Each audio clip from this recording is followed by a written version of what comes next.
দেশের মোট আমদানি ও রপ্তানি বাণিজ্যের ৯২% সম্পাদিত হয় চট্টগ্রাম বন্দর দিয়ে। তবে আমদানিকৃত কন্টেইনারের একটি বড় অংশই বিভিন্ন ইয়ার্ডে আটকা পড়ে থাকে। ফলে নিলামযোগ্য কন্টেইনারের সংখ্যা বাড়ছে আশঙ্কাজনক হারে। গত ৯ বছরে এই ধরনের কন্টেইনারের সংখ্যা দ্বিগুণেরও বেশি বেড়েছে। আর এসব কন্টেইনার বন্দরের মূল্যবান ইয়ার্ড স্পেস দখল করে রাখায় ব্যাহত হচ্ছে স্বাভাবিক পণ্য হ্যান্ডেলিং কার্যক্রম। বিপুল পরিমাণ রাজস্ব থেকে বঞ্চিত হচ্ছে সরকার। জানা গেছে ২০১৭ সালের ১ জানুয়ারি চট্টগ্রাম বন্দরে নিলামযোগ্য কন্টেইনার ছিল ৪,০৬০ একক। আর গত বৃহস্পতিবার পর্যন্ত সেই সংখ্যা বেড়ে দাঁড়িয়েছে ৯,৩৬২ এককে।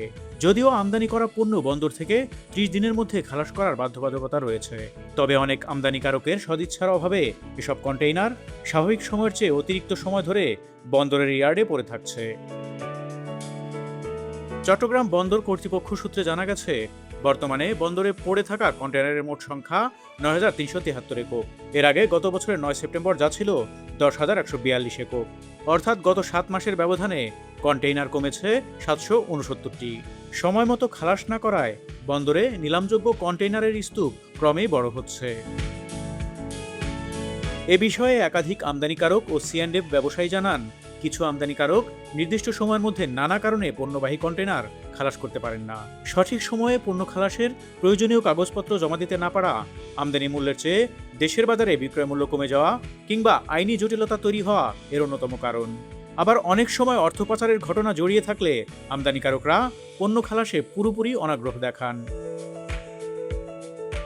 বন্দর ব্যবহারকারীরা জানান, বন্দরে নামানোর ৩০ দিনের মধ্যে পণ্য খালাস না নিলে সেই চালানের যাবতীয় নথি কাস্টমস কর্তৃপক্ষের কাছে হস্তান্তর করে বন্দর কর্তৃপক্ষ। এরপর অতিরিক্ত ১৫ দিনের সময় বেঁধে দিয়ে আমদানিকারককে চিঠি দেয় কাস্টমস কর্তৃপক্ষ। এই সময়ের মধ্যেও কোনো সাড়া না দিলে নিয়ম অনুযায়ী নিলামে তোলার প্রক্রিয়া শুরু করতে পারে কাস্টমস। চট্টগ্রাম বন্দর কর্তৃপক্ষের সচিব সৈয়দ রেফায়েত হামিম বলেন, নিলামযোগ্য কন্টেইনারের এই সংখ্যা বৃদ্ধি বন্দরের স্বাভাবিক কার্যক্রমের উপর কিছুটা চাপ সৃষ্টি করছে। বর্তমানে আমাদের মোট জায়গার প্রায় ৩০% এই ধরনের কন্টেইনারের দখলে রয়েছে, যা আমাদের জন্য বেশ বড় একটি চ্যালেঞ্জ। কন্টেইনার জট বন্দর পরিচালনার গতিকে কিছুটা ধীর করে দেয়, যা আমরা নিরলসভাবে কাটিয়ে ওঠার চেষ্টা করছি।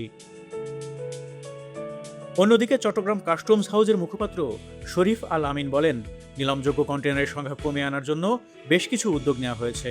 বর্তমানে নিলাম কার্যক্রম আগের চেয়ে অনেক গতিশীল হচ্ছে।